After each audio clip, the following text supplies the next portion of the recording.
শুরু করবো। আমাদের এই কারেন্ট যে দুর্নীতিগুলা করতেছে, মানে মিটারে টাকা বেশি আসে, আপনার নামাজের সময় কারেন্ট চলে যায়, এই বিষয়গুলো নিয়ে একটু বলা দরকার না?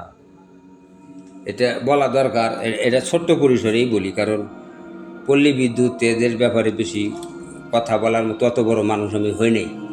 কারণ পল্লী বিদ্যুৎ বাংলাদেশে যে কি পরিমাণ অর্থ নিচ্ছে সেটা তো অন্তত জানি, মানে সিংহভাগ অংশ নিচ্ছে। তো তারা বাংলাদেশের মতো একটা জায়গায় নামাজের সময় কারেন্ট যাওয়া, তো এটা প্রশ্নই আসে না। আমি সার্বিকভাবেই বলি, মানে শুধু নামাজ না, কারেন্ট যাবে কেন? আপনারা মাঝে মাঝে কিন্তু দেখেন মিডিয়াতে যে ওই মিটারের বিল নিতে গিয়ে মিটার বেশি লিখে ফেলছে, কিছু কিছু ছেলে ফেলে এটা ধরছেও, আবার থাপড়ানিও দিছে। আছে, ভিডিও দেখছেন তো আপনারা। হ্যাঁ, এত মানে চিটিং করে টাকাও নেয়। তারপর আবার যে আমাদের ইউনিটের যে রেটটা, এটা তো অন্যান্য দেশের সাথে তুলনাই করা যায় না। তো সেই দৃষ্টিকোণ থেকে যে এত টাকা আমরা দিচ্ছি পল্লী বিদ্যুৎকে, তারা তো আমাদের দেশটাকে ইউরোপ আমেরিকার মতো মানে বিদ্যুৎ দিয়ে তারা ওই লেভেলে আমাদের ইউরোপের মতো চালাইতে পারে।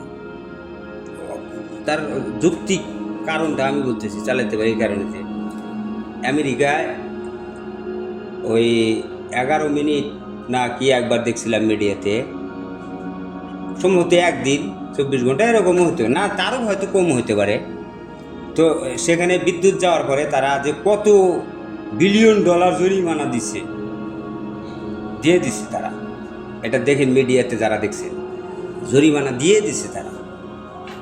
এত পরিমাণে ক্ষতি হয়েছে এবং অপরাধ, এত বেশি পরিমাণে অপরাধ হয়েছিল যে অন্যান্য দেশকে সেটা পিছনে ফেলাই দিচ্ছে। ও ব্যাপারে আমি যাইতে চাই না। তাই আমাদের দেশে তো আমরা তো বিদ্যুতের যে রেটগুলো আমরা দিই, এবং তারা আরও বিভিন্ন ওয়েতে, এই যে মিটারের ব্যাপারে তো বলাই যাবে না।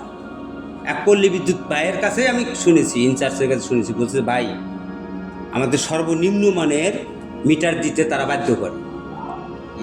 আমরা বিবেকবান, ওই লোকটা খুব ভালো, আমরা বিবেকবান, আমাদেরকে নিম্নমানের মিটার দিতে বাধ্য করে, কিন্তু রেটটা নেওয়া হয় অনেক বেশি, ব্যাপক পরিমাণে লাভ হয়।